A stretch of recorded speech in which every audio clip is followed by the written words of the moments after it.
السلام علیکم ناظرین گرامی، حضرت عیسیٰ علیہ السلام کا معجزہ کہ آپ علیہ السلام نے آسمان سے دسترخوان کیوں منگوایا اور آپ علیہ السلام کی قوم نے اس میں سے کھانا کیوں چھپایا اور اس کے بعد وہ لوگ بندر اور خنزیر کیسے بن گئے۔ اگر آپ بھی یہ سب کچھ جاننا چاہتے ہیں تو ویڈیو کو آخر تک لازمی دیکھیے گا۔ تو آئیے چل کر موضوع کا آغاز کرتے ہیں۔ پیارے ساتھیوں، ایک مرتبہ حضرت عیسیٰ علیہ السلام اپنے ساتھیوں کے ساتھ کہیں جا رہے تھے۔ اتنے میں آپ کے حواریوں نے کہا، اے عیسیٰ ابن مریم، کیا آپ کا اللہ آسمان سے ابھی کھانا اتار سکتا ہے؟ تو یہ سن کر اللہ کے نبی عیسیٰ علیہ السلام نے فرمایا، اے لوگو، اگر تم مومن ہو تو اللہ سے ڈرو۔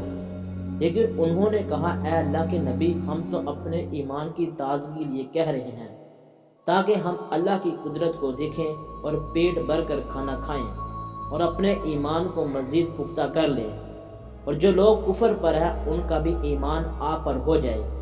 بس یہ سن کر اللہ کے نبی حضرت عیسیٰ علیہ السلام نے اپنے ہاتھوں کو بلند کیا اور اللہ کے دربار میں دعا مانگی کہ اے اللہ، ہمارے لیے آسمان سے دسترخوان اتار تاکہ ہمارے لیے اور آنے والے لوگوں کے لیے یہ نشانی عید بن جائے، بے شک تو بہترین رزق دینے والا ہے۔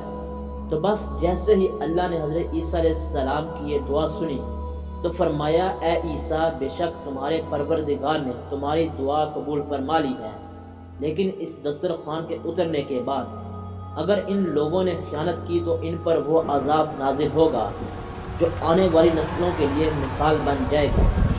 ابھی یہ الفاظ مکمل ہی ہوئے تھے کہ اتنے دیر میں آسمان سے فرشتے دسترخوان اٹھا کر لے آئے، جس میں 7 مچھلیاں اور 7 روٹیاں تھیں۔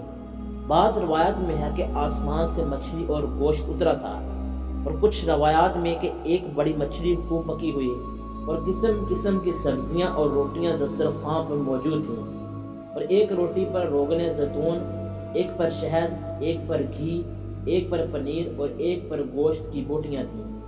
بس جیسے ہی حضرت عیسیٰ علیہ السلام کے حواریوں نے اس نورانی دسترخوان کو دیکھا تو ان میں سے ایک، جس کا نام شمعون تھا، جو اپنی قوم کا سردار تھا، اور کہنے لگا، اے روح اللہ، کیا یہ دسترخوان دنیاوی کھانوں میں سے ہے یا آسمانوں کے؟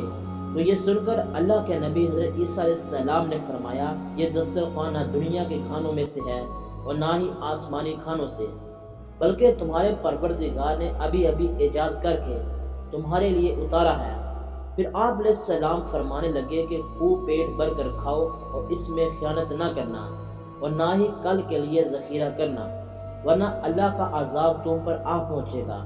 لیکن افسوس کہ ان لوگوں نے اس کھانے میں سے خیانت کی اور کل کے لیے چھپانا شروع کر دیا۔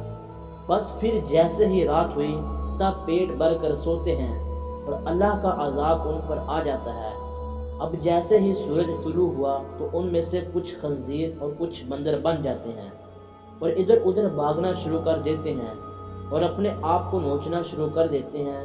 اللہ کے نبی حضرت عیسیٰ علیہ السلام نے جب ان لوگوں کو دیکھا تو اللہ سے دعا کی، تو یوں تیسرے دن وہ سارے اللہ اور اللہ کے نبی کے نافرمان دنیا سے مر کر فنا ہو گئے۔ بے شک اللہ کے نافرمان کا یہی حشر ہوتا ہے۔ اللہ تعالیٰ نے اس واقعہ کو قرآن پاک کی سورہ مائدہ میں محفوظ کر دیا، تبھی اس سورت کو مائدہ یعنی دسترخوان کہتے ہیں۔ اللہ سے دعا ہے کہ اللہ ہمیں سب کو اپنے فرما بردار بندوں میں شامل فرما اور ہم سب کو ویسا بنا جیسا تو ہمیں دیکھنا چاہتا ہے۔ آمین ثم آمین۔